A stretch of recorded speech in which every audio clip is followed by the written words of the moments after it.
There's a saying in the markets, he who lives by crystal ball is destined to eat ground glass. Okay.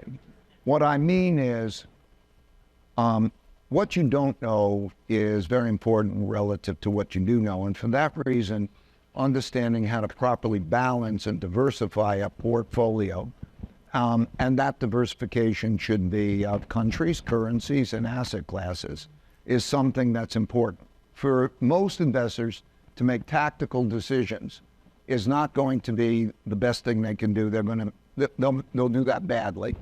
And when you come to conferences like this, you will get different points of view. Right. But unless you actually have a system and you mechanize, and we put hundreds of millions of dollars, lots of money, maybe $1 billion, I don't know, into doing it technology and so what to try to get an edge. So number one is respect what you don't know and know how to diversify well. Because diversifying allows you to reduce your risk by up to 80% without reducing your income, without you reducing expected return, if you know how to do that well.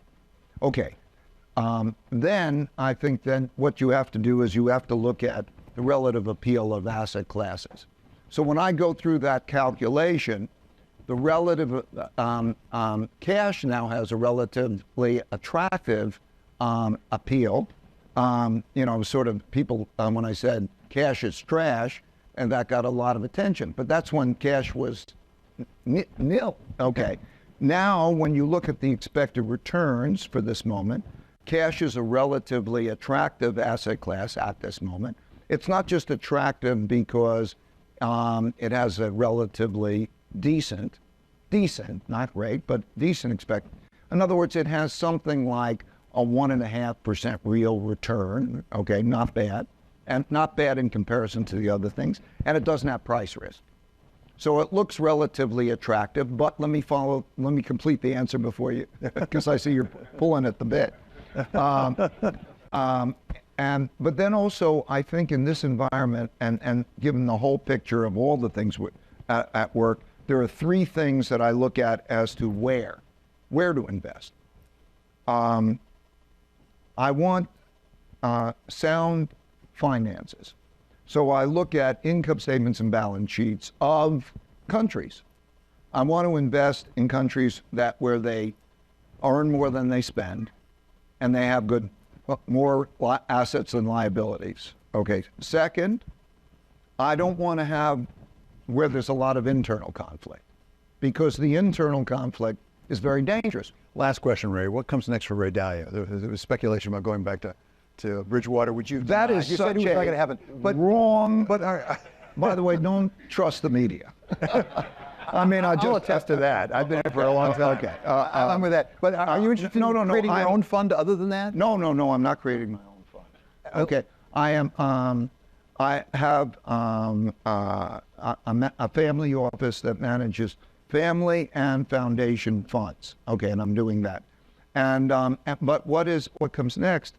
I'm at a phase in my life where it's very natural. I'm 74 years old, and the most important thing for me is to pass along everything.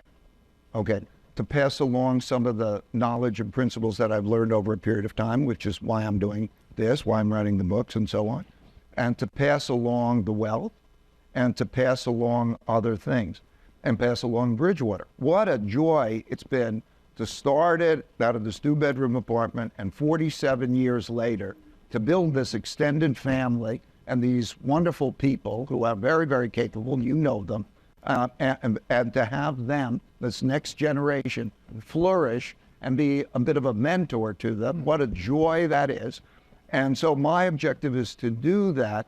My son gave me a book by Joseph Campbell called Hero of a Thousand Faces. He says there's a life arc.